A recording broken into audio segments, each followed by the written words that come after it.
Assalamualaikum warahmatullahi wabarakatuh. Saya Vina Alfiana dengan NIM 1062200063 ingin menjelaskan materi filsafat hukum Islam yang saya pahami.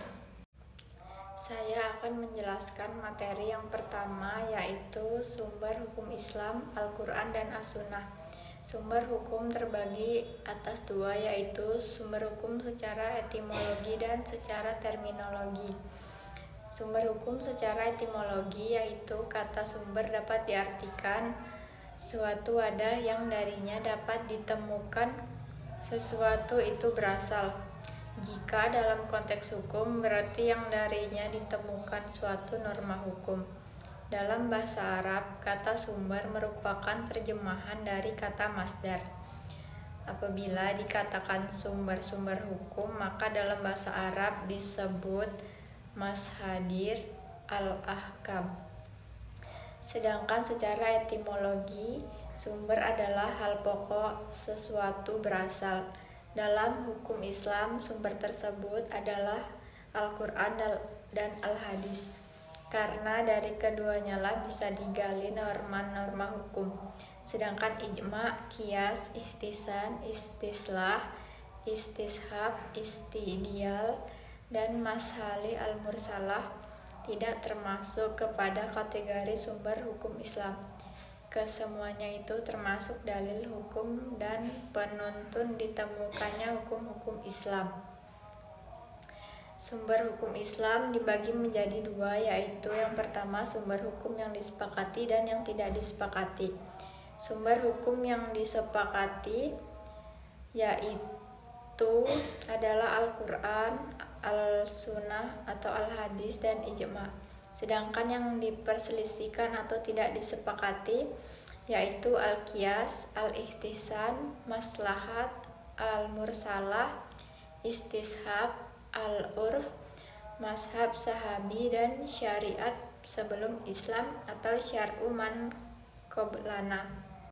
Kemudian materi yang kedua yaitu hakikat hukum Islam. Hakikat hukum Islam terbagi menjadi tiga. Yang pertama Mu'tazilah, Asy'ariyah, dan Maturidiyah. Yang pertama Mu'tazilah yaitu perbuatan yang sifat baik atau buruknya bersifat esensial atau hasan lizati dan qabli lizati, atau kekuatan akal yang sehat secara independen mampu mengetahuinya. Fungsi wahyu untuk memberitahukan suatu perbuatan adalah hak baik atau buruknya dikemas dalam bentuk perintah dan larangan. Kemudian yang kedua, perbuatan yang tidak dapat diketahui oleh akal terhadap nilai baik dan buruknya seperti ibadah dan cara-caranya. Secara mutlak diperlukan wahyu untuk mengetahui baik buruknya. Kemudian Asy'ariyah, tidak ada yang bersifat baik dan buruk menurut esensinya. Baik dan buruk bagi sesuatu adalah sifat yang datang kemudian, bukan bersifat esensial. Yang membuat sesuatu baik atau buruk adalah perintah atau larangan Allah Subhanahu wa Ta'ala. Akal tidak mempunyai kewenangan menetapkannya. Kemudian yang terakhir Maturidiyah, suatu perbuatan itu kepada hasan lizati, kabih lizati, dan sesuatu yang ada di antara keduanya, dan ini tergantung pada perintah dan larangan Allah Subhanahu wa Ta'ala. Menurut mereka, akal semata tidak dapat dijadikan landasan hukum. Setiap hukum haruslah bereferensi kepada wahyu. Objek hukum perbuatan mukallaf dari segi hak Allah atau hak hamba terbagi atas 4, yaitu hak Allah murni, hak hamba murni, hak Allah lebih dominan, hak hamba lebih dominan. Hak Allah murni seluruh ibadah, makna, jihad, eksekusi zina, atau hak publik. Sedangkan hak hamba murni yaitu hutang dan mahar. Hak Allah lebih dominan yaitu hak qazaf atau menuduh zina. Hak hamba lebih dominan yaitu qisas. Hak Allah atau melindungi manusia. Hak hamba wali berhak menuntut terhadap pelaku pembunuhan, memaafkan, menerapkan diyat atau bayar tebusan. Kemudian segi taklif dapat digantikan oleh orang lain atau tidak. Diri pribadi tidak dapat digantikan. Harta dapat digantikan, sedangkan diri dan harta dapat diganti saat diri tidak mampu. Kemudian materi yang terakhir yaitu ragam pendekatan studi filsafat hukum Islam, terdiri atas 4, yaitu koherensi, korespondensi, pragmatis, religius, dan teologis.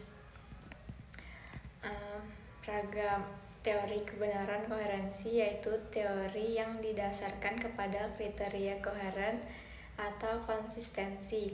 Suatu pernyataan disebut benar bila sesuai dengan jaringan komprehensif dari pernyataan-pernyataan yang berhubungan secara logis. Jadi kebenaran ialah kesesuaian antara suatu pernyataan dengan pernyataan lainnya yang sudah lebih dahulu diketahui, diterima dan diakui sebagai benar. Teori korespondensi yaitu teori yang berpandangan bahwa pernyataan-pernyataan adalah benar jika berkorespondensi terhadap fakta atau pernyataan yang ada di alam atau objek yang dituju pernyataan tersebut. Dengan kata lain, kesesuaian antara pernyataan tentang sesuatu dengan kenyataan sesuatu itu sendiri. Contoh, ibu kota Republik Indonesia adalah Jakarta.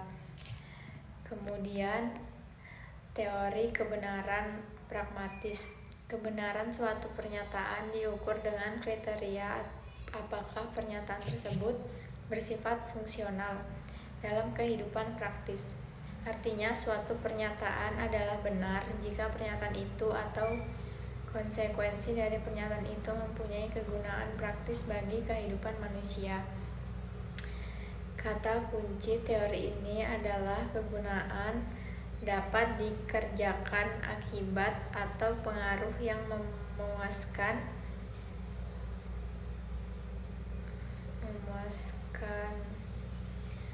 Contoh kebenaran tentang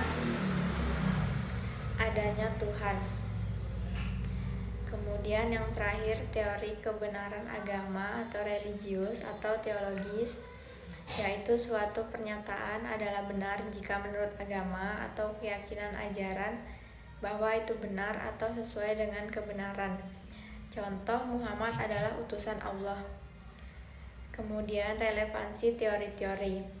Teori-teori di atas dinilai masih memiliki celah sisi kritik oleh para ahli.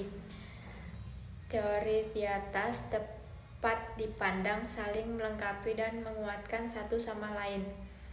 Pendekatan studi filsafat hukum Islam bertumpu pada kebenaran dalam hukum Islam atau agama dengan tetap memberi ruang nalar atau kritis dari sudut teori koherensi, korespondensi, dan pragmatis. Itu saja materi yang dapat saya simpulkan. Jika ada salah, saya mohon maaf. Saya akhiri. Wassalamualaikum warahmatullahi wabarakatuh.